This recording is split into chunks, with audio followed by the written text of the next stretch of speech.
정말 오랜만에 성도님과 함께 말씀 교제 나눌 시간을 갖게 된 것 같습니다. 코로나 사태로 인해서 집회를 가지도 못했고, 또 개인적으로도 다른 성도님보다 더 나중에 집회 나오다 보니까 오랜만에 이렇게 성도님과 함께 말씀을 나누게 되었습니다. 코로나 사태가 거의 이제 6개월 정도 지나가고 있는 것 같은데요. 코로나 사태를 이렇게 보내면서 이 마지막 시대 말세에 이 세상에 일어난 일들을 생각해 보면서 성도님과 함께 지금 우리가 처한 상황들이 또 성경 예언 측면에서 어떻게 세상이 움직이고 있는지를 오늘 이 시간에 여러 가지 성경 예언과 관련된 이슈들을 살펴보기를 원합니다. 그래서 성도와 포스트 코로나 시대라는 제목으로 오늘 교제 나누기를 원합니다. 이맘쯤 되면, 여름이 되면 코로나가 사라지지 않을까 하는 기대를 참 가졌었는데, 안타깝게도 여전히 코로나가 우리나라도 또 세계적으로도 여전히 유행하고 있어서 참 안타까운 마음이 듭니다. 우리나라에 12,000명 이상의 확진자가 생기고 약 280명의 사망자가 있다고 지금도 알려져 있고, 지금도 매일 한 50명의 환자들이 발생하고 있는 것을 볼 때 안타까운 마음이 듭니다. 또 코로나 환자면 대구의 문제, 서울, 경기의 문제라고 생각을 했는데, 얼마 전부터는 대전, 또 대전에서 바로 우리 가까운 전주, 또 어젠가요? 광주, 이게 우리 인근 도시까지 환자들이 번지는 것을 보게 되면서 혹시 우리 남원에도 이게 환자가 생기지 않을까, 그런 염려하는 마음이 참 드는 것 같습니다. 이 코로나 사태가 작년 12월 달에 중국 우한에서 시작될 때만 하더라도 중국 우한시에서 거기만 생기는 어떤 이상한 질병, 괴질, 그러다 말겠지. 그런데 점점 이 병이 여러 도시로, 나라로 이렇게 번지다가 우리나라까지 전 세계적으로 퍼지게 되었고, 급기야는 3월 11일 날 WHO에서 전 세계에 유행한다는 팬데믹 선언을 하게 된 것을 보게 되고, 지금도 여전히 전 세계 각국에서 환자들이 발생하고 있고, 또 사람들이 죽어가고 있는 것을 보게 됩니다. 지금 전 세계적으로 약 800만 명 이상의 확진자가 생겼고, 사망자만 45만 명, 치사율이 약 5.3% 정도 되는 여전히 그 치명적인 질병으로 알려져 있습니다. 미국이나 이탈리아, 이런 우리가 알고 있는 선진국이라 하는 나라들에서 속수무책으로 많은 사람들이 코로나로 걸려서 죽임을 당하고, 그들을 장례를 치를 수 없어가지고 막 시체 그들이 막 쌓여 있는 그런 모습을 보면서 정말 공포에 떨었던 것이 얼마 전인 것 같고, 지금도 이 상황은 현재 진행형인 것을 보게 됩니다. 이 코로나로 인해서 우리가 지금도 현재도 그렇지만 우리의 많은 일상들이 바뀌었던 것을 보게 됩니다. 사회적 거리두기 상황에서는 학생들도 학교를 가지 못하고, 직장인들도 재택근무를 하게 되고, 또 교회도 일정 기간 집회를 가지 못하고, 이런 많은 제한들을 가운데 살아가고 있고, 지금도 이제 생활 속 거리두기를 하고 있지만 여전히 저희도 어려운 가운데 있습니다. 또 세계적으로도 공장들이 멈추고, 또 이렇게 교역이 멈추고, 그러다 보니까 세계적으로도 큰 경제에 악영향을 미치고 있다는 소식들을 듣고 있습니다. 그래서 이 코로나 사태를 표시할 때 포스트 코로나라는 단어를 사용하는 것을 보게 됩니다. 이 포스트는 뭐뭐 이후라는 단어인데요. 코로나19 극복 이후에 다가올 새로운 시대 상황을 표현하는 단어다, 이렇게 얘기를 하고 있습니다. 그래서 이렇게 표현하기를, 이 세계 인류 역사를 코로나 이전, 그래서 그것을 비포 코로나에서 BC, 그 다음에 코로나 이후 애프터 코로나에서 이렇게 표현을 하자라는 얘기도 있는 것을 보게 되면서, 그만큼 인류 역사에 이 코로나 사태가 얼마나 큰 영향을 미치고 있는가를 우리는 알 수가 있습니다. 그래서 코로나19로 인해서 참 우리 인류 전체의 정치, 경제, 사회, 문화 모든 영역에 대변화가 일어나고 있다, 이렇게 얘기를 하고 있습니다. 가장 큰 변화는 물리적 접촉이 최소화되면서 언택트, 접촉을 하지 않는 문화가 확산되고 있다라고 얘기를 하고 있습니다. 그래서 이런 대면 접촉을 자제하는 움직임으로 인하여서 온라인, 컴퓨터를 통해서 전산화하는 비즈니스 사업이 확장되고 있고, 전염병과 같은 불확실성에 대응하기 위한 데이터 축적 움직임 등 디지털 전환 가속화가 이루어질 것으로 전망하고 있다라고 예측하고 있습니다. 인류 역사가 이렇게 쭉 흘러오고 있었는데, 인류 역사에 엄청난 큰 변화를 주고 있는 사태가 발생했는데 그것이 바로 코로나 사태다. 그래서 인류 역사는 코로나 이전과 이후로 바뀌고 이게 가를 만큼 큰 인류의 변화가 지금 일어나고 있다라고 평가하고 있는 것입니다. 자, 그렇다면 이런 코로나로 인해서 이 세상에 어떤 변화들이 일어나고 있는지, 특별히 우리가 이 마지막 시대를 살아가고 있다고 알고 있고 성경의 예언들이 우리가 살고 있는 시대에 성취되고 있다고 알고 있는데 이 코로나로 인해서 이 사회에 일어나는 변화들이 어떤 것인지 살펴보기를 원합니다. 이 코로나가 세계 각국에 이렇게 퍼져가면서 이 코로나를 통제하기 위해서 코로나가 다른 사람들에게 또 다른 나라에게 번지는 것을 막기 위해서 강력한 국가의 통제가 있었던 것을 보게 됩니다. 그래서 군대와 경찰이 또 공공력이 동원되어서 국민들을 이동을 제한하고 여행을 금지시키고 또 환자들을 또 접촉자들을 강제로 집안에 격리시키고 또 교회 같은 공공 집회를 금지시키고 공공시설을 폐쇄하고 예전에는 이런 것들이 개인의 자유를 침해하는 것이라고 해서 국민들의 반발을 살 만한 내용들이 코로나 사태로 인해서 이건 어쩔 수 없는 것이다. 이걸 받아들여야 한다. 그런 분위기가 되면서 강력한 국가의 통제가 세계 각국에서 일어나고 있는 것을 우리는 보고 있습니다. 또 이런 환자 발생과 관리를 위해서 이 환자들을 효과적으로 관리하기 위한 최신 기술들이 활용되는 것을 보게 됩니다. 디지털 감시 사회로 세계가 바뀌어가고 있는 것을 우리는 보게 됩니다. 그래서 어떤 기사를 보게 되면 당신이 어젯밤 9시 어디에 있었는지 다 보인다. 내가 무슨 일을 했는지 누구를 만났는지 이런 것들을 나는 감추고 싶을지 모르지만 그 정부에서 또 국가에서 확인하려고 한다면 순식간에 확인이 된다고 하는 것이죠. 그래서 우리 얼마 전에 이태원 사태라든가 이런 걸 통해서 감추고 싶었지만 이런 감시 기술을 통해서 그런 것들이 다 확인되는 것들을 우리가 볼 수가 있었습니다. 그래서 방역연구원으로 코로나가 부른 빅브라더 사태 이런 식으로 기사가 계속해서 오는 것을 볼 수 있었습니다.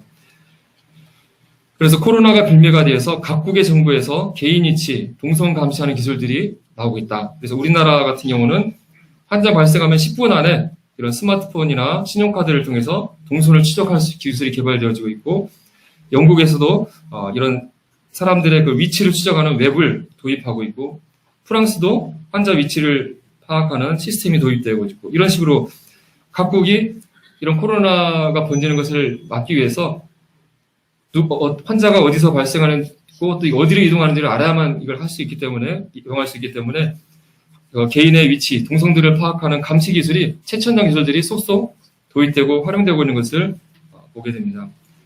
그래서 얼마 전에 역학조사 지원 시스템이라는 것이 개발되었다는 것이 기사가 났었는데 환자의 그런 개인정보만 입력하면 10분 안에 이 환자의 동선이 쫙 나오는 그런 것들이 개발되어서 활용하고 있다는 것을 보게 됩니다. 그래서 여기 보면 그 접촉자의 이런 동선이 순식간에 쫙 지소에 전복되어지는, 표현되어지는 것들을 확인할 수가 있습니다.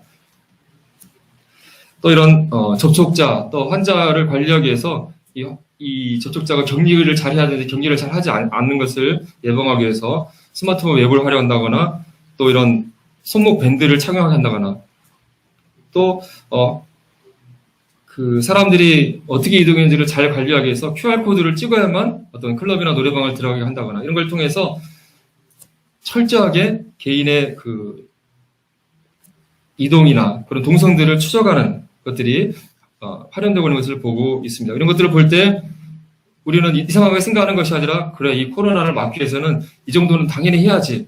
그리고 이런 것들을 안 하는 사람들 보면은 왜 저 사람들이 이거 안 하려고 하지? 하면서 오히려 반감을 느끼는 것을 우리는 보게 됩니다. 이러한 모습들을 볼 때 뉴스 제목에 코로나는 세계를 영원히 바꿀 것이다. 이런 기사들이 떴습니다. 신종 코로나 바이러스 감염증이 우리가 알고 있는 세계를 영원히 바꿀 것이라는, 완전히 바꿀 것이라는 비관적인 전망들이 세계적인 그런 석학들에 의해서 나오고 있다고 하는 것이죠. 그래서 지금 이 기존의 경제, 사회 시스템을 뒤흔드는 대규모 전염병 사태를 극복하는 과정에서 등장하고 있는 극단 처방들이 앞에서 말씀드렸던 개인 감시 그런 기술 같은 것들이겠죠. 극단 처방들이 뉴노멀, 그러니까 새로운 시대의 표준으로 자리를 잡으면서 전체주의적 권력의 공고화로 이어질 것을 지적하고 있다. 이런 것들이 개인을 막 감시하는 이런 것들이 이제는 당연한 것으로 사람들이 받아들이게 되면서 이 세계가, 나라들이 전체주의적인 권력의 공고화로 갈 것이다. 이렇게 이어질 것이라고 예측을 한다고 하는 것이죠. 여기 이분은 그 유발 하랄이라는 그 이스라엘 그 히브리 대학의 역사 교수님이고 세계적인 지성인으로 알려져 있습니다. 이분이 말하기를 이미 중국과 이스라엘이 개인의 생체 정보까지 활용해 코로나19 밀접 감시 체계를 꾸리고 있는 상황을 거론하며 전염병 확산을 막는다는 명분하에 정부의 감시 체계가 강화될 수 있다고 지적했다. 그러면서 개인의 모든 걸 통제하는 빅브라더 사회의 출현을 경고한 것이다 라고 이렇게 기사가 실린 것을 보았습니다. 지금 이 코로나 사태로 인해서 개인을 막 감시하는 기술이 점점 발달하고 강화되면서 이 세계가 개인의 모든 걸 통제하는 빅브라더 사회로 나아갈 것이다 라는 것을 세계적인 지성이 예측하고 있다고 하는 것입니다. 개인의 모든 걸 통제하는 빅브라더 사회. 우리는 성경 말씀을 통해서 이것이 암시하는 의미가 무엇인지 너무나 잘 알고 있습니다. 마지막 이 세계에 등장할 적그리스도가 지배하는 사회, 모든 사람들을 통제하고 다스리는 그런 사회가 등장할 것을 성경은 예언하고 있는데 지금 코로나 사태로 인해서 점점 그것을 향해서 나아가고 있다고 하는 것이죠. 또 이 코로나 사태에 있어서 이 코로나 사태를 종식하기 위해 있어서 가장 중요한 것이 치료제 또 백신의 개발이라고 모두가 이야기하고 있습니다. 정말 빨리 백신이 개발되어져서 모든 사람이 안전하게 생활할 수 있는 시간이 정말 빨리 왔으면 좋겠다 하는 생각을 모두가 갖고 계실 거라고 생각이 되어지는데요. 어쨌든 여러 국가에서 여러 회사에서 백신을 개발하기 위해서 열심히 노력하고 있고 실험을 하고 있다는 것을 우리는 보고 있습니다. 그런데 이 코로나 백신과 관련돼서 유독 이렇게 두각을 뉴스미디어에서 두각을 나타내는 분이 있는데 이분이 누구신지 아시죠? 누구시죠? 네, 그 빌 게이츠잖아요. 빌 게이츠. 마이크로소프트를 창업했던 빌 게이츠라는 분이고 세계적인 갑부시잖아요. 이분이 2000년도에서는 일선에서 물러나서 그런 아내와 함께 빌 앤 멜린다 게이츠 재단을 설립해가지고 여러 가지 자선 사업들 또 백신 개발 같은 일에 좋은 일에 헌신하고 있다고 합니다. 이분이 이 코로나 사태와 굉장히 많은 연관이 되는 뉴스들이 나오고 있는데요. 또 올 봄에 코로나 백신 개발을 위해서 1억 달러, 1200억 원을 지원을 했다는 기사를 최근에 우리가 듣고 있습니다. 이렇게 좋은 일에 또 백신 개발에 열심히 앞장서고 있는 빌 게이츠를 향해서 그런데 이 성경 예언 종말 사건에서 관심 있는 그런 분들에 의해서 이 빌 게이츠가 이 코로나 사태와 연관이 되어져 있고 또 백신 개발을 통해서 세계 정부를 수입하는데 이 사람이 일하고 있지 않는가 하는 의심의 눈초리를 받고 있고 이것이 뉴스미디어에 많이 등장하는 것을 볼 수 있었습니다. 그래서 이렇게 빌 게이츠는 어떻게 코로나19 음모론에 타깃이 됐을까? 특히나 미국에서 미국 기독교인들 가운데서 빌 게이츠가 이런 백신과 관련되어져 있고 이걸로 마지막 그런 6.18표를 찍는데 이 사람이 이걸 활용하고 있다. 이런 많은 음모론이 대두되고 있다는 것이 뉴스에 나오고 있었습니다. 왜 빌 게이츠가 이러는 코로나 사태에 음모론에 타깃이 되는지 그 관련된 뉴스들을 좀 살펴보고자 합니다. 네. 이 빌 게이츠가 이런 그 재단을 세우고 자선사업 또 인류의 건강을 위해서 백신 개발들에 의해서 많은 지원들을 하고 투자를 하고 있다고 하는데요. 5년 전에 그 미국의 유명한 지식 컨퍼런스인 테드라는 강연에서 이런 얘기를 했다고 합니다. 앞으로 향후 몇십 년 내 1000만 명 이상을 사망에 이르게 하는 것이 있다면 그것은 전쟁보다는 전염성이 높은 바이러스일 가능성이 가장 크다라고 5년 전에 이미 이것을 예견하고 이걸 정부가 준비해야 된다고 했다고 하는 것입니다. 마치 코로나 사태가 발생할 것을 예견한 듯한 그런 언급을 했다고 하는 것이죠. 여기 잠깐요. 스피커가 안 나죠. 저걸로 저기 소리 나게 해줘야 되나?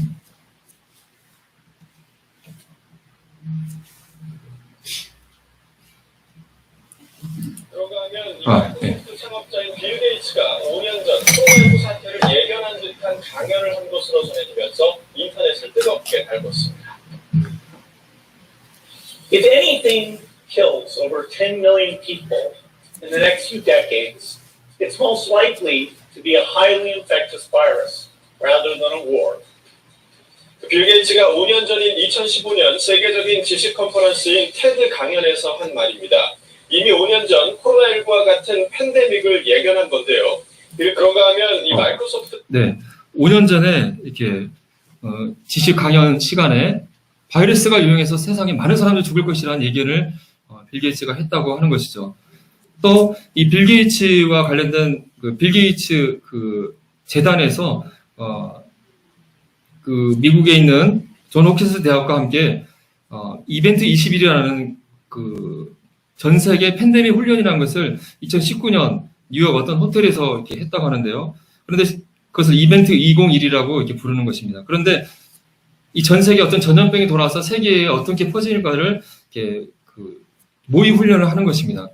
그런데 특이한 것은 이때 어떤 상황을 가상을 했냐면 박쥐에서 돼지로 옮겨진 코로나 바이러스가 사람들에게 퍼지게 되고 이게 사람에게 폐질환을 일으켜서 많은 사람들이 죽게 되고 이것이 전 세계에 퍼져서 1년 반이 지나게 되면 6,500만 명이 사망할 것이다. 이런 것들을 모의 훈련을 통해서 했다고 하는 것이죠. 그런데 모의 훈련을 하고 나서 약 3개월 후에 실제로 그 상황 설정한 시나리오와 너무 일치하는 비슷한 코로나 바이러스가 세계적으로 퍼져나가면서 이 시나리오들을 세상에 팬데믹이 발생하는 걸 보게 되면서 사람들이 이것이 어떻게 이걸 알았냐 이런 의심의 눈초리를 보내게 되었다고 하는 것이죠. 그리고 이거 빌 게이츠가 레딧이라는 미국의 그런 소셜 뉴스 웹사이트인데요. 여기에 자신의 글을 올리고 다른 사람들과 이렇게 대화를 하는 그런 유명한 사이트인데 여기에서 나는 빌 게이츠입니다. 빌 밀렌다 게이츠 재단의 회장이죠. 자, 저에게 코로나19에 대해서 무엇인지 물어보세요. 이렇게 해가지고 사람들과 이렇게 대화를 나누는 것이 올 3월 달에 있었습니다. 근데 그 가운데 이런 얘기가 있었습니다. 결국 우리는 누가 최근에 회복되는지 또는 검사를 받았는지 또는 만약 우리가 백신을 가지게 되면 누가 백신을 맞았는지 그걸 알려주는, 보여주는 디지털 인증서를 갖게 될 것입니다. 이제 앞으로 이제 백신을 개발하고 있는데 백신이 이제 만들어지게 되면 백신을 사람들에게 투약하게 될 거 아니에요? 그렇게 되면은 누가 백신을 맞았는지 안 맞았는지 그걸 확인할 수 있는 디지털 인서가 필요할 것이라는 얘기를 했다고 하는 것입니다. 이미 유럽이나 이런 세계 각국에서 이제 국경을 열면서 외부에서 이렇게 외부인을 받아들일 때 이 사람이 코로나 음성인 환자인지 혹시 걸렸다고 한다면 또 항체를 가졌는지 그것을 증명할 수 있는 면역 요건이라는 것을 발급을 해야 된다는 이야기가 들려지고 있습니다. 이 세계적으로 이제 백신이 개발되어지고 백신을 맞게 되면 또 이 백신을 맞은 사람이 다른 나라로 여행을 하거나 할 때 이 사람이 백신을 맞은 사람이어서 면역이 있는 사람인지 아닌지를 증명할 수 있는 이 인증서, 디지털 인증서가 필요할 것이라는 것을 빌 게이츠가 얘기를 하고 있다고 하는 것이죠. 그래서 이런 백신을 앞으로 맞게 되면은 백신을 맞은 사람인지 안 맞은 사람인지 그걸 구별할 수 있는 어떠한 표식 같은 것들을 해야 될 것이다 라는 얘기를 하고 있다고 하는 것이죠. 그러면서 사용된 디지털 인증서의 한 방법으로 이런 눈에 보이지 않는 특수한 잉크로 타투, 문신을 여기 보이는 것 같이 피부에 문신을 해서 어떤 특수 장부로 그것을 잊게 하는 그런 방법들, 이런 방법들이 개발되어지고 있다라고 알려지고 있습니다. 그런데 이런 말세의 그 성경 예언들을 관심 있고 연구하는 분들은 이것에 더 나아가서 이 마지막 시대에 적그리스도가 세계를 지배할 때 사람들에게 받게 할 표식으로서 그런 생체 칩, 베리칩이라고 불리는 것들을 이미 개발되어져 있고 적그리스도가 그걸 통해서 사람들에게 짐승이표로서 찍게 하지 않을 것인가 많은 그런 염려들, 예상들을 하고 있는데 결국은 이 백신을 맞게 하고 그걸 맞았는지 안 맞는지 알 수 있는 표식으로서 결국은 그런 베리칩 같은 것을 사람들에게 받게 하지 않을까 이렇게 많은 사람들이 의심과 의혹을 하고 있다고 하는 것이죠. 또 흥미로운 것은 빌 게이츠가 이끄는 유엔의 프로젝트가 하나 있는데 그것을 ID 2020이라고 하는 것입니다. ID 2020은 유엔과 관련된 프로젝트인데 여기 보면 홈페이지에 들어가게 되면 우리는 올바른 디지털 신원을 갖는 것이 필요합니다. 이 ID 2020은 사람들에게 신분증을 갖게 하는 것인데 디지털 신분증을 갖게 만드는 것입니다. 우리가 우리 신분을 확인하기 위해서 보통 우리 주민등록증을 이렇게 보여주잖아요. 근데 이것은 전산을 통해서 하는 건 아니잖아요. 근데 신분증은 신분증인데 디지털 플랫폼, 그러니까 인터넷과 컴퓨터 전산망을 통해서 내가 누군지를 확인하게 하는 그 신분증을 사람들에게 갖게 만들게 하는 프로젝트가 되겠습니다. 취지는 좋은 취지입니다. 여기 보면 11억의 이 지구상의 사람들 가운데 나라를 잃은 난민들이나 아주 못 사는 나라들 사람들 가운데 개인의 신분이 전혀 전산에 잡혀있지 않기 때문에 어떤 의료 혜택 또 어떤 교육 같은 걸 못 받는 많은 사람들이 있기 때문에 이들에게 신분증을 주자. 그래서 특별히 디지털 신분증을 주자는 그런 취지입니다. 유엔에서는 그런 2030년까지 지구상의 인류를 행복을 더 잘 살게 하기 위해서 여러 가지 프로젝트, 17가지의 프로젝트를 만들어서 그것을 지속개발 목표라고 상정을 해서 추진하고 있는데요. 그 가운데 이것을 실현하기 위해서 2030년까지 지구상 모든 사람들에게 디지털 신원을 제공을 하자. 그것을 위해서 민간과 공공이 합작을 해서 일을 하는 것이 바로 ID 2020 프로젝트가 되겠습니다. 2016년도 유엔 본부에서 록펠러 재단이 주관한 가운데 게이츠 재단이 참석해서 결의가 되어졌고 여기에는 록펠러 재단, 또 빌 게이츠의 마이크로소프트, 또 여러 회사들이 참여를 하고 있고 유엔의 지원을 받는 유엔 프로젝트가 되겠습니다. 그래서 이런 것들을 볼 때 빌 게이츠가 백신과 관련되어져 있고 또 사람들에게 디지털 신분증을 발급하게 하는 이 프로젝트에 연관되어 있기 때문에 백신을 접종과 관련돼서 이런 세상 사람들에게 이런 전자 신분증을 받게 하는 일들을 하지 않을까 하는 의혹들을 받고 있는 상황입니다.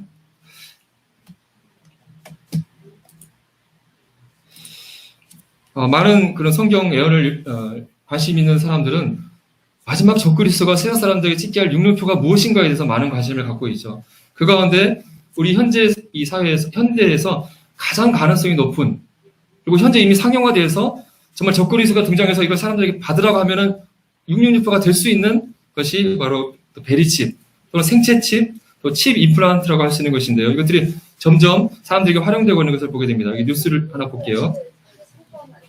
말 그대로 인체의 각종 기기와 연결되는 칩을 신는다는 뜻입니다. 가상현실 체험 안경은 기기를 몸에 차고 기술을 사용하는 단계를 넘어서서 이제 인체에 직접 칩을 넣어서 기술을 활용한다는 건데요. 무한한 가능성만큼이나 부작용에 대한 우려도 커지고 있습니다. 칩 임플란트의 세계, 스웨덴에서 양민효 특파원이 취재했습니다. 스타트업을 육성하는 스웨덴의 한 회사. 손에 스마트폰을 대자 명암이 나타납니다. 인체 삽입형 마이크로칩, 칩 임플란트를 통해서입니다. I'm not lying, it's there. Isn't it disturbing? No disturbing. 이 회사는 4년 전 손안에 심는 칩 임플란트를 도입했습니다. You use it, you don't think about what you actually do. So when I come to the office here, I just open the door and don't think about trying to find my tag or keys or anything. So that's really convenient. 10mm 압박해 유리 재질로 된 마이크로칩. 비용은 130유로, 시술은 대개 피어싱 가게에서 이루어집니다. It was really quick and really painless.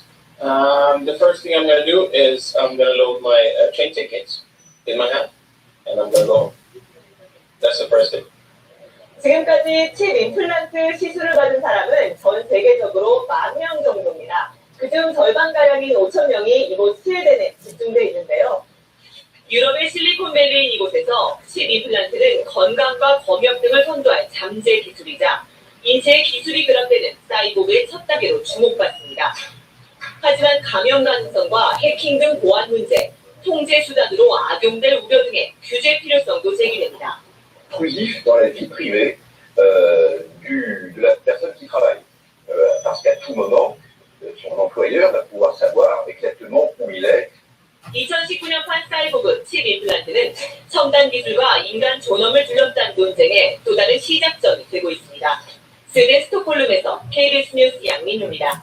예, 여기 이런 아주 쌀알 크기의 그런 생체 칩을 이 손에다가 이렇게 넣게 되게 되면 이것은 우리가 그 신용카드라든가 또 우리 신분증 같은 걸 갖고 다녀야 되는데 이거 하나만 넣게 되면은 내가 누군지 대기만 하면은 컴퓨터상에서 확인이 되어지고 또 물건을 살 때도 이것만 대기만 하면 그냥 나에게 계산이 되어지는 나의 신분뿐만 아니라 모든 경제 활동을 가능하게 하는 그런 칩이 되겠습니다. 그래서 현재 적그리스도가 사용할 수 있는 6% 이것이 한다고 하더라도 아무런 문제가 되지 않는 그런 장치가 이미 개발되어져 있는데 지금 코로나 사태와 또 백신 접종과 관련돼서 사람들에게 이걸 인증하는 방법으로 이런 것들이 사용되지 않을까 그런 염려들이 있다고 하는 것이죠. 지금까지 코로나 사태와 관련돼서 이 감시 장비에 대해서 이렇게 살펴보았는데 코로나19로 인해서 우리의 건강뿐만 아니라 전 세계가 큰 위기 가운데 빠져 있는 것이죠. 또 경제적인 큰 위기가 있고 또 생전 처음으로 국가로부터 이렇게 그 돈을 받는 재난지원을 받는 일들을 겪었는데 우리뿐만 아니라 전 세계가 너무나 경제가 위험하기 때문에 이런 국민들에게 재난지원과 같은 걸 지원하는 그런 일들이 세계에 일어나고 있습니다. 미국의 이런 증시가 공두박질하는 그런 것들을 우리는 지켜보았습니다. 그래서 올 세계 경제 성장률이 2차 세계대전 이후 최악 마이너스 5.2%라는 암울한 전망치를 내놓고 있습니다. 코로나가 단순한 우리의 건강 문제뿐만 아니라 이 전 세계의 위기를 조장하고 있다고 하는 거죠. 경제적인 위기, 또 전문가들은 코로나가 이런 경제 위기뿐만 아니라 식량 문제와 같은 치명적인 위기를 불러일으킬 것이다. 생산량도 줄어들 것이고 또 이 교육이 중단되다 보니까 이런 식량을 이렇게 수입이나 수출할 수 없다 보니까 이런 큰 위기에 빠질 것이다. 이와 같이 전 세계적인 이런 경제 위기, 식량 위기, 건강 위기 이런 것들이 발생할 때 이것을 어떻게 헤쳐나갈 것인가? 그걸 위해서는 전 국가가 서로 협력을 해야만 된다. 이렇게 얘기를 하고 있습니다. 그래서 우리가 세계적으로 연대를 해야 된다. 식량 위기, 지구온난화, 미세 문제 같은 수많은 문제들이 국경을 초월해서 우리에게 다가오고 있고 또 코로나19 사태도 마찬가지인데 각국은 국제협력과 공조를 바탕으로 위기를 극복해야 한다라고 세계 각 사람들이 이야기하고 있다고 하는 것이죠. 전 세계가 이 세계적인 큰 위기를 해결하기 위해서 서로 하나가 되자. 협력하자. 이게 더 나아가게 되면 이 세계가 이제 하나가 되어지고 그 가운데 단일 지도자가 등장하게 되는 성경의 사건이 일어날 분위기가 만들어지고 있다고 생각되어집니다. 다음에는 이 종교적인 측면을 살펴보고자 합니다. 마지막 때가 될 때에 먼저 배교하는 일이 일어날 것이다 라고 성경은 우리에게 말씀해주고 있습니다. 종교적인 측면에서도 기독교를 포함한 모든 종교의 어떤 변화들이 일어나게 되는데 결국은 이 세계의 종교가 하나가 되어지고 그들이 이제 마지막으로 섬기게 될 신은 바로 적그리스도, 사탄이 될 것이라고 성경은 우리에게 말씀해주고 있는 것이죠. 배교하는 일이 일어나게 될 것이다. 우리 기독교 안에서도 하나님만, 예수님만 믿는 것을 포기하고 다른 종교들과 합쳐져서 다 우리는 하나라고 하는 일들이 세상에 일어나게 될 것이라고 얘기하고 있는데 그런 일들이 지금 기독교 안에서 일어나고 있다고 하는 것이죠. 2013년도에 WCC라는 세계 교회 협의회라는 세계적인 기독교 협의회에서 부산총회를 10차 부산총회를 했을 때의 모습입니다. 여기에 보면은 세계 각국의 종교지자들이 함께 모여서 손을 잡고 야 우리는 서로 하나야 이렇게 하는 모습들을 보고 있습니다. 그 부산총회에 있었던 그런 스케치하는 사진들인데요. 십자가를 들고 오고 있고 또 뭐 어떤 사당같이 생긴 어떤 성화들을 막 들고 와서 제사상 같은 데 올려놓고 있고 막 절을 하고 있고 또 여기에서 보면은 6.25 때 죽은 영혼들을 달랜다는 막 진원제를 막 하고 있고 또 용이 그려진 북을 막 두들기면서 행사를 하고 있는 것들을 보게 됩니다. 여기가 기독교 행사장인지 점집인지 구분하기 어려운 혼합된 모습들을 보여주고 있습니다. 또 이 행사장에 보면 여기 보면은 불교 서적, 막 도교 서적 이런 것들을 함께 보여주면서 기독교만 진리가 있는 것이 아니라 모든 종교가 다 똑같다. 우리는 하나다는 것을 보여주고 있는 것이죠. 여기 보면 당신은 부처님이십니다. 불교 부스가 이 기독교 WC 총회에 이렇게 있는 것을 보게 됩니다. 또 한 구석에서는 동성애를 옹호하는 부스가 세워져 있고 또 이 총회 참석자들이 동성애를 지지하는 선언을 했던 것을 보게 됩니다. 도저히 정말 하나님을 믿는 기독교라고 할 수 없는 일들이 WCC 세계교회협의 안에서 일어나고 있다고 하는 것이죠. 1961년 3차 총회 때부터 이 로마 카톨릭과 함께 연합해서 이 로마 천주교가 WCC의 신앙직제위원회 정회원으로 활동하면서 로마 카톨릭과 함께 세계 종교 단일화를 위해서 WCC가 일하고 있다고 하는 것입니다. 교황은 이렇게 얘기하고 있죠. 모든 종교에는 각 나름대로 구원이 있다. 우리 성경만, 우리 하나님만, 예수님만 믿어서 구원받는 게 아니라 불교도, 힌두교도, 이슬람은 다 나름대로 구원이 있다고 하는 것입니다. 그래서 기독교는 다른 종교에게 예수 그리스도만이 유일한 구원의 길임을 강요해서는 안 된다. 말도 안 되는 얘기를 하고 있는데 이것을 로마 카톨릭과 함께 기독교 단체인 세계교회협의회가 추진하고 있다고 하는 것입니다.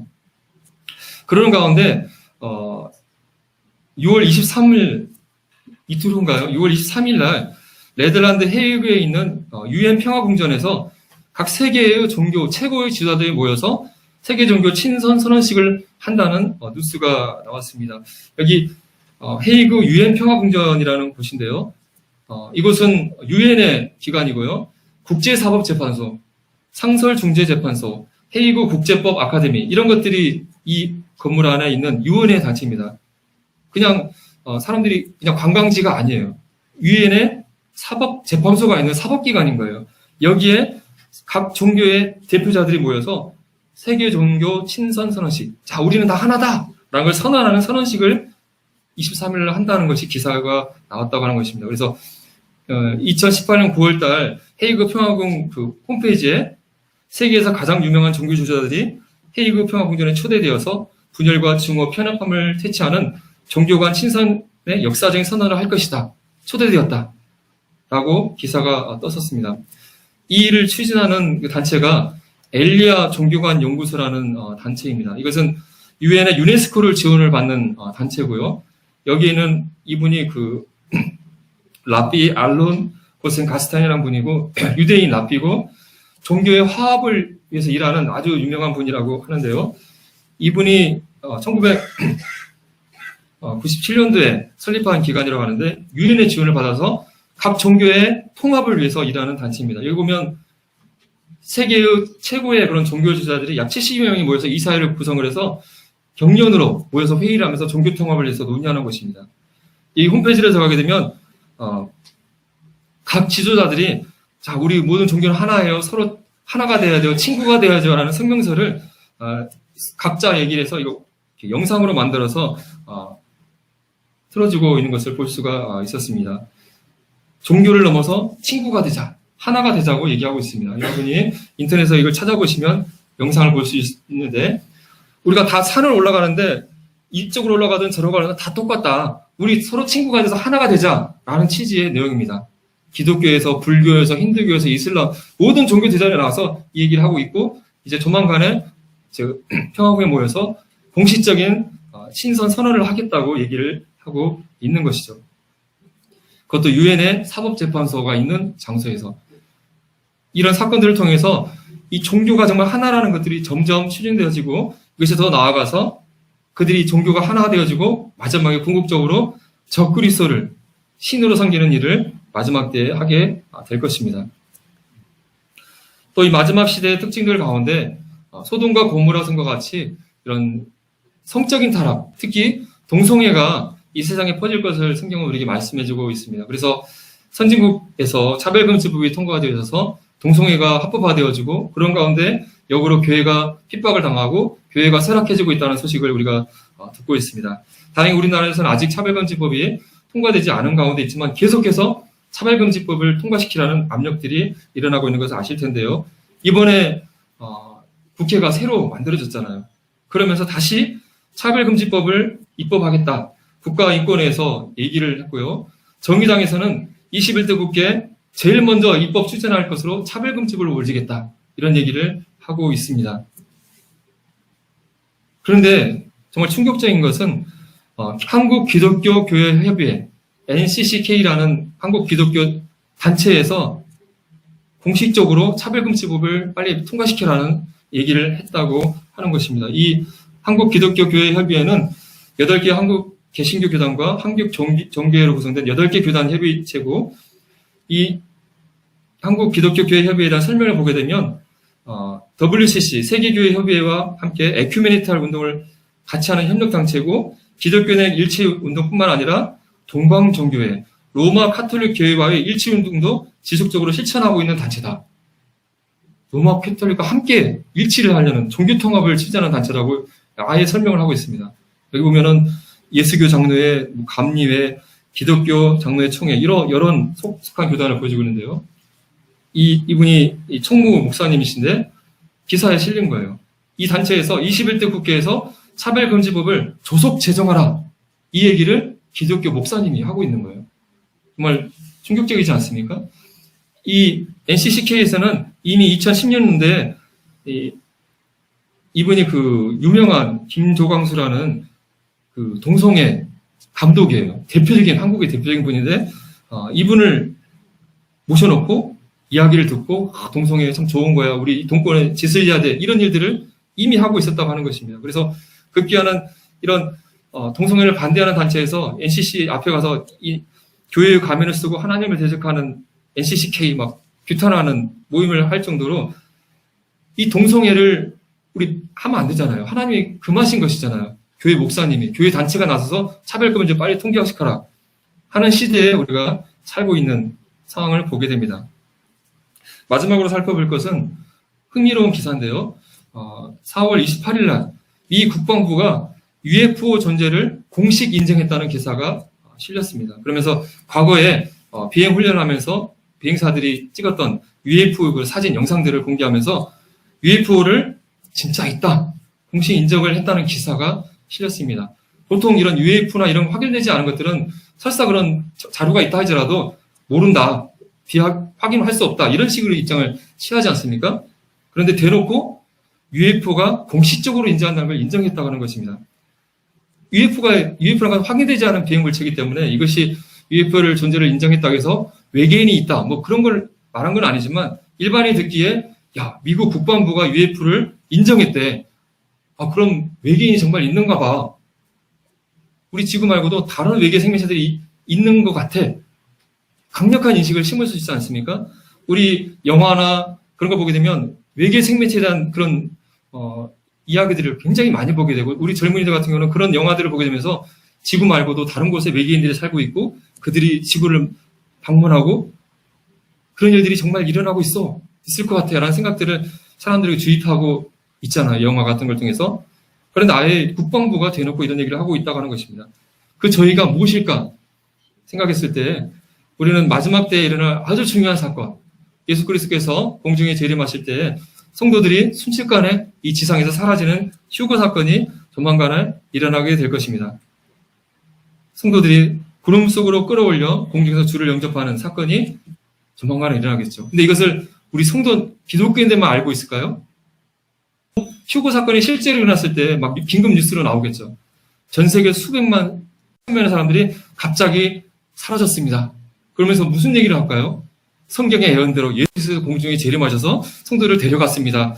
우리 다 회개하고 하나님께 돌아섭시다. 이렇게 할까요? 결코 그럴 리가 없겠죠. 그때의 사람을 현혹시키는 거짓말로 가장 유력한 것이 바로 앞에서 말씀드린 그런 외계인들이 지구에서 그들을 납치했을 것 같다, 이런 얘기를 퍼뜨렸을 때 사람들에게 먹힐 수 있다고 하는 것이죠. 그런 것들을 준비하기 위해서 이런 기사들을 흘린 것이라고 성경 예언을 연구하는 사람들에 의해서 분석되어지고 있는 것입니다. 지금까지 현대 지금 코로나 사태 이후에 우리 세계에서 발생하고 있는 마지막 말세 사건과 관련된 몇 가지 뉴스들을 살펴보았습니다. 포스트 코로나 시대, 코로나 이전과 이후는 엄청난 세계의 변화를 가져왔다라고 세상 사람들이 이야기하고 있습니다. 그 변화는 어떤 변화일까요?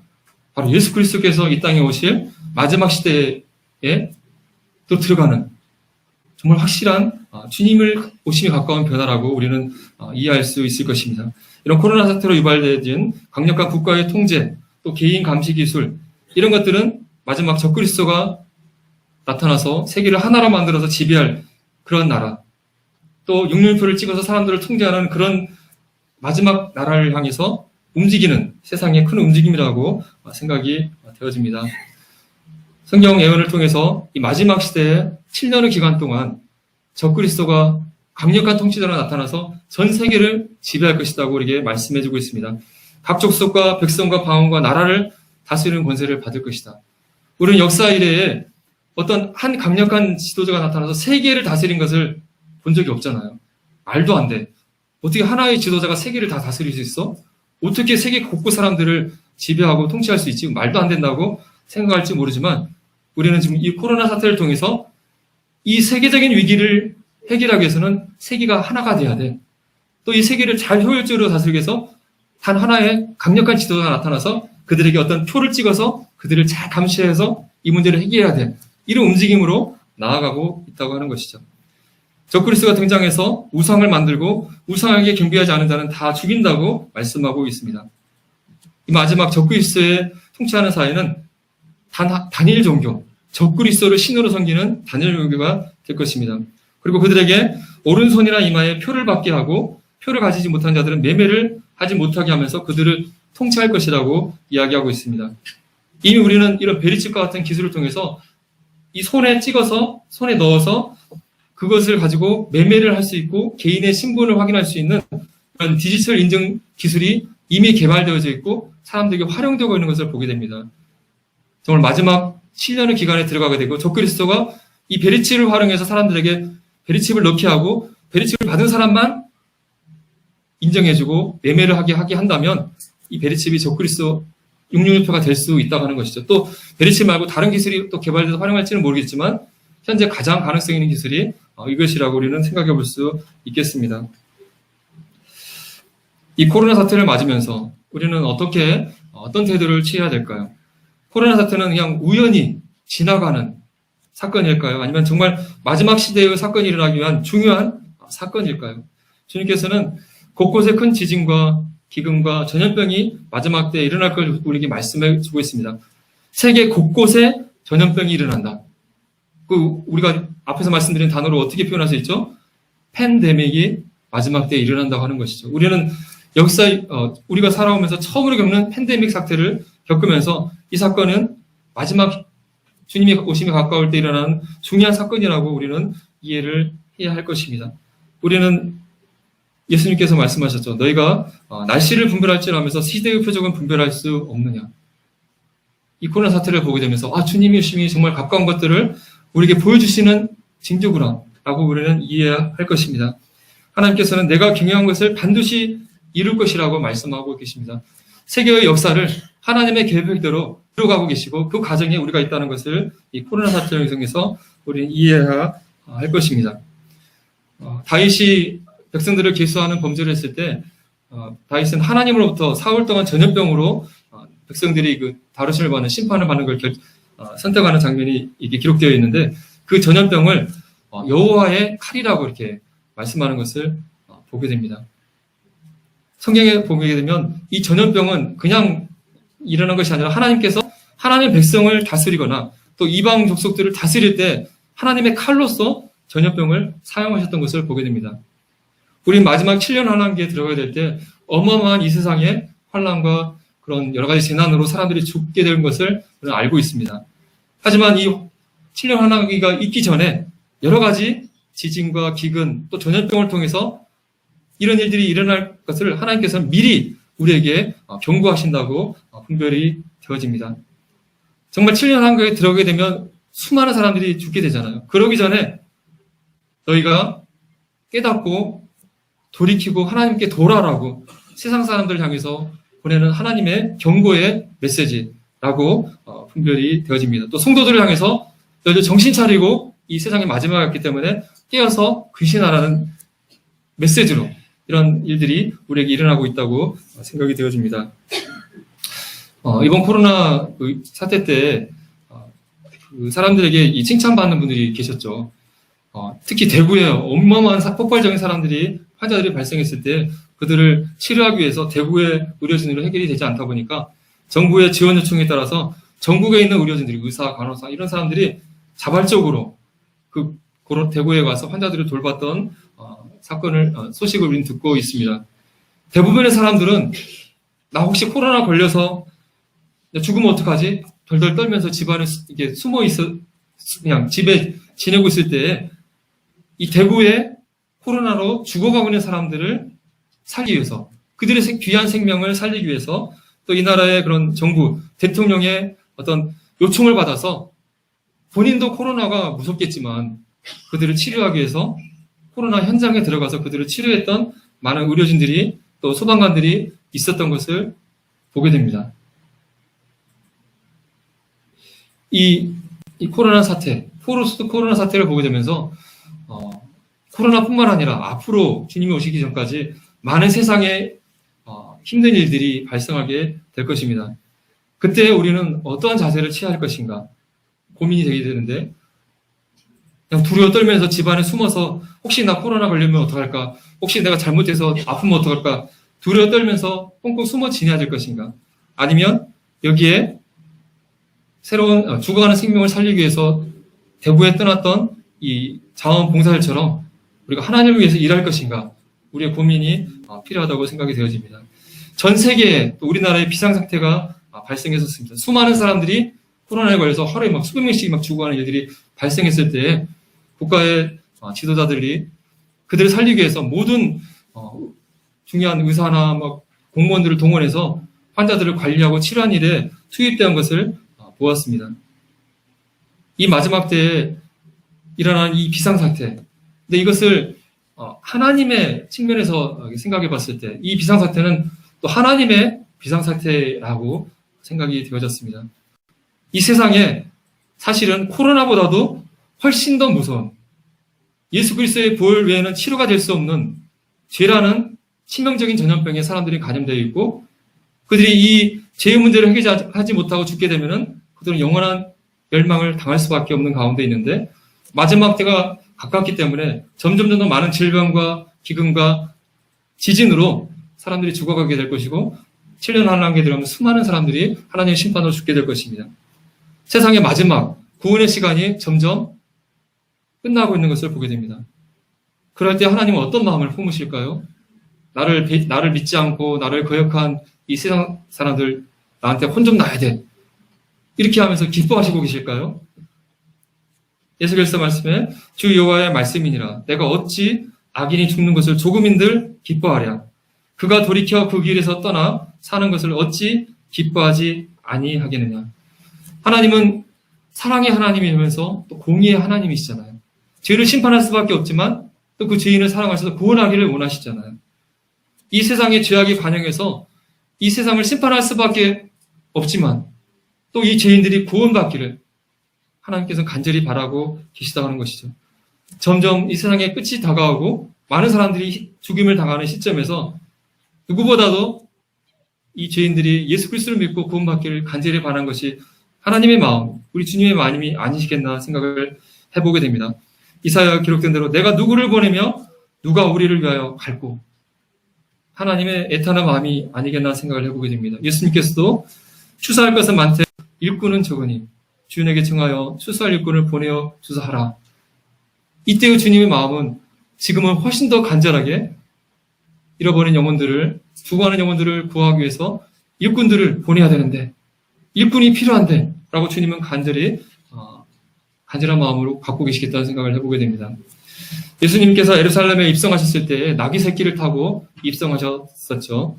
이 나귀 새끼를 가져오는 장면을 보게 되면 벳박에 이르러서 그 건너 마을에 두 제자를 보내서 나귀 새끼를 풀어서 가져오라고 얘기를 했습니다. 그때 누가 왜 가져가냐 얘기했을 때 주가 쓰시겠다 하라. 그러면 그 주인이 즉시 보낼 것이다 라고 말씀하는 장면이 나옵니다.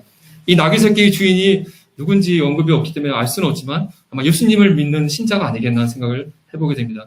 이 주인에게 있어서 나귀 새끼는 정말 중요한 재산이지 않겠습니까?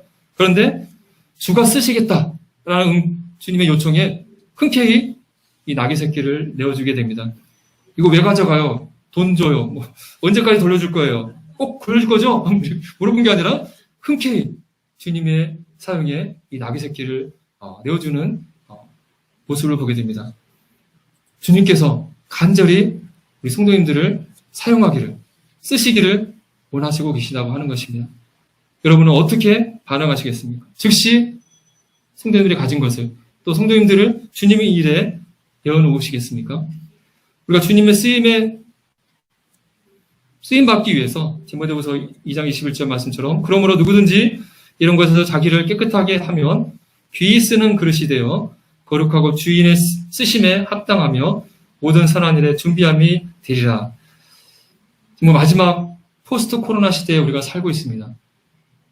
이 마지막 시대를 살아가는 것이 참 우리들도 힘들지만 정말 우리가 마지막 시대에 해야 될 것이 무엇을 해야 될 것인가, 어떤 태도로 살아야 될 것인가 생각했을 때 정말 하나님의 마음을 품고 마지막 멸망을 향해서 나아가는 세상 사람들을 그들을 구원하는 일에, 예수 그리스도를 증거하는 일에 우리의 남무지의 시간과 재산을 사용해야겠다는 생각을 해보게 되고 주님의 부르심에 즉시 응답할 수 있는 우리들이 되어야 될 것이고, 그러하기 위해서 우리가 자신을 깨끗하게 하고 그래서 귀히 쓰는 그릇이 되어서 거룩하고 주인의 쓰심에 합당하며 모든 선한 일에 준비함이 되어지는 참 나 자신과 우리 성도님이 되어야겠다는 생각을 하게 되면서 오늘 말씀을 정리하도록 하겠습니다. 네, 감사합니다.